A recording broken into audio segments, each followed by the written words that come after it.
بسم اللہ الرحمن الرحیم۔ آپ کے سامنے ایک خوبصورت واقعہ آج بیان کرتے ہیں۔ ایک غلام تھا، ایک دن وہ کام پر نہ گیا تو اس کے مالک نے سوچا کہ مجھے اس کی تنخواہ میں کچھ اضافہ کر دینا چاہیے تاکہ وہ اور دل جمی سے کام کرے اور آئندہ غائب نہ ہو۔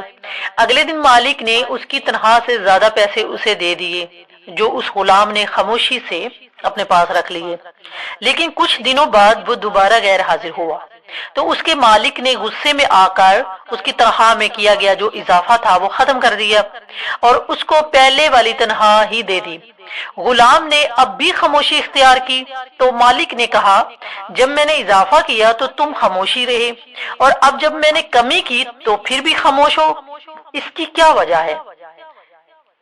جب غلام نے جواب دیا کہ جب میں پہلے دن غیر حاضر تھا تو اس کی وجہ بچے کی پیدائش تھی، یعنی اس غلام کے ہاں بچہ پیدا ہوا تھا، اور آپ کی طرف سے تنخواہ میں اضافے کو میں نے وہ رزق خیال کیا جو وہ اپنے ساتھ لے کر آیا، اور جب میں دوسری مرتبہ غیر حاضر تھا تو اس کی وجہ میری ماں کی وفات تھی، اور آپ کی طرف سے تنخواہ میں کمی کو میں نے وہ رزق خیال کیا جو وہ اپنے ساتھ واپس لے گئی۔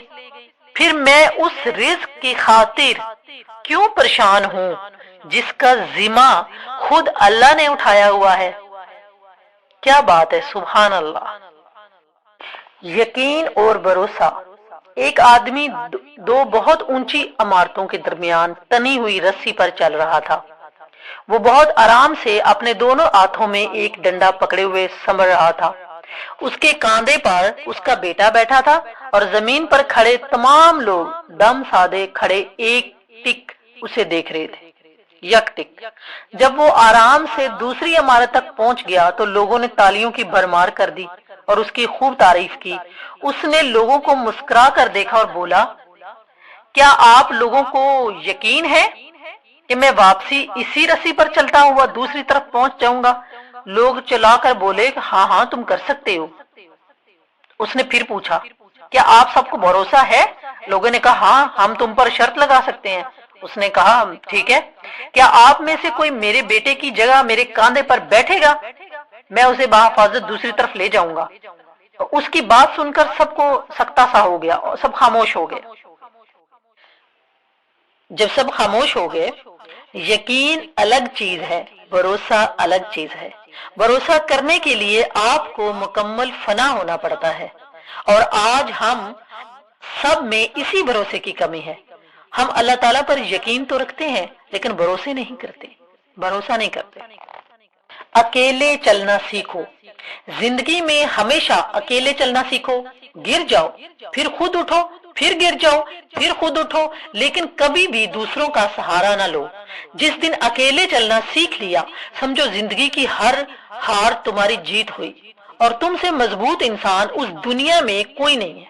اپنے بچوں کو بھی سکھاؤ، بچے جب تک گریں گے نہیں انہیں تکلیف کیسے محسوس ہوگی، اور وہ آپ کے بغیر کیسے اس ظالم دنیا کا مقابلہ کریں گے۔ اللہ تمہاری برداشت کی طاقت کو نہیں آزماتا، وہ تمہارے ایمان کا امتحان لیتا ہے اور انہیں کا لیتا ہے۔ جن کو اپنا دوست بنانا چاہتا ہے، اللہ کو تمہاری برداشت کی حد معلوم ہے، اور اللہ کبھی تمہیں اس حد سے زیادہ غم نہیں دے گا۔ تمہیں لگتا ہے کہ اب ہم تھک گئے ہیں، مگر تھکنا تمہارا ایمان نہیں، بس حوصلہ گھبرا جاتا ہے۔ جب اللہ کن کہتا ہے تو ناممکن ممکن بن جاتا ہے اور دعائیں مقدر پر بھاری پڑ جاتی ہیں۔ آج کی پہلی نصیحت، زندگی کی حقیقت فقط اتنی ہے، جب انسان سنبھلنے لگتا ہے تب زندگی لڑکھڑانے لگتی ہے۔ اللہ تبارک تعالیٰ رزق کے دروازے کھولے تو دسترخوان کو لمبے کر لو، دیواریں نہیں۔ کامیابی کیسے ملتی ہے؟ 7 مرحلے کو گزار کر۔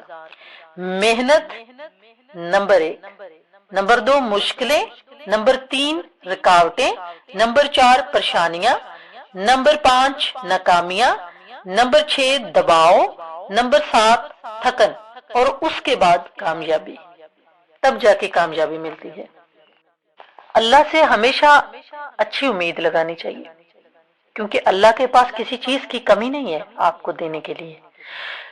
کامیابی حاصل کرنے کے لیے آپ کو ناکامیاں، پریشانیاں، تکلیفیں اور ہر چیز کا سامنا کرنے پڑے گا، اس کے بعد کامیابی ملتی ہے۔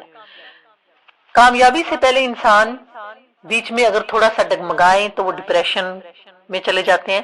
ڈپریشن کی دعا اللہ تعالیٰ، جب آپ پریشان ہوتے ہیں تو اس کا اللہ تعالیٰ کا کلام پڑھیں تو آپ کو وہ تکلیف اور وہ پریشانی سے بھی نکل جائیں گے۔